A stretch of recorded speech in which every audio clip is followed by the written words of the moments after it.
नमस्कार विद्यार्थी मित्रांनो, आज आपण विभाज्यतेच्या कसोट्या घेणार आहोत. या विभाज्यतेच्या कसोट्यांमध्ये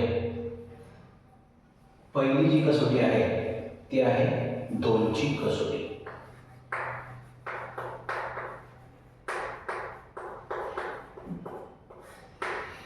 तर ह्या विभाज्यतेच्या कसोट्यांनाच इंग्रजीतून डिव्हिजिबिलिटी टेस्ट असं म्हणतात. काय म्हणतात त्याला? डिव्हिजिबिलिटी टेस्ट असं म्हणतात. आता 2ची कसोटी नेमकी काय आहे? एखाद्या संख्येला 2ने पूर्ण भाग जातो हे आपण कसं ठरवायचं? तुम्हाला आठवत असेल आपण समसंख्येची व्याख्या पाहिली होती. ती समसंख्येची व्याख्या जशीच्या तशी 2ची कसोटी आहे. म्हणजे काय? ज्या संख्येच्या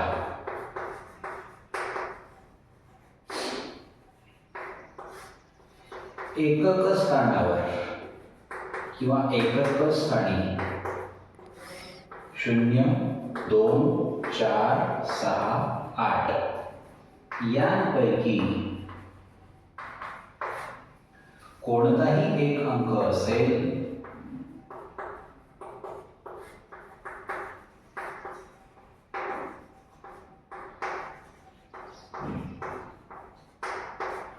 तर ती संख्या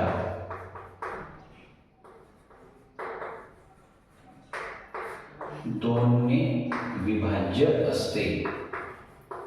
2ने विभाज्य असते म्हणजेच 2ने तिला पूर्ण भाग जातो.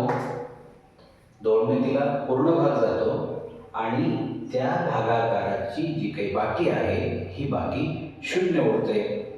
ही आहे 2ची कसोटी. आता काही उदाहरणं आपण घेऊयात. याच्यासाठी मी तिथे 3 अंकी संख्या घेतल्या होत्या, इथे आपण 4 अंकी संख्या उदाहरण म्हणून घेऊयात. उदाहरणार्थ 4364 एकक स्थानावर 4 आहे.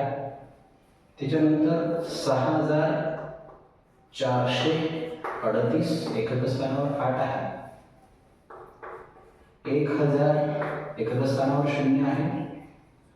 50,000 एकक स्थानावर 0 आहे.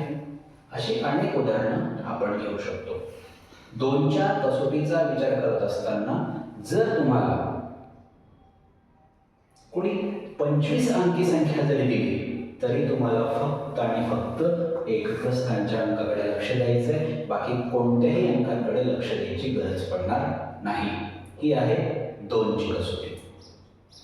मित्रांनो, ज्या पद्धतीने तुम्हाला व्याख्या लिहून दिल्या जात आहेत यांचा जर तुम्ही सराव केलात तर तुमची गणिताची जी काही भीती आहे ही भीती दूर होण्यासाठी नक्की तुम्हाला मदत होईल. धन्यवाद.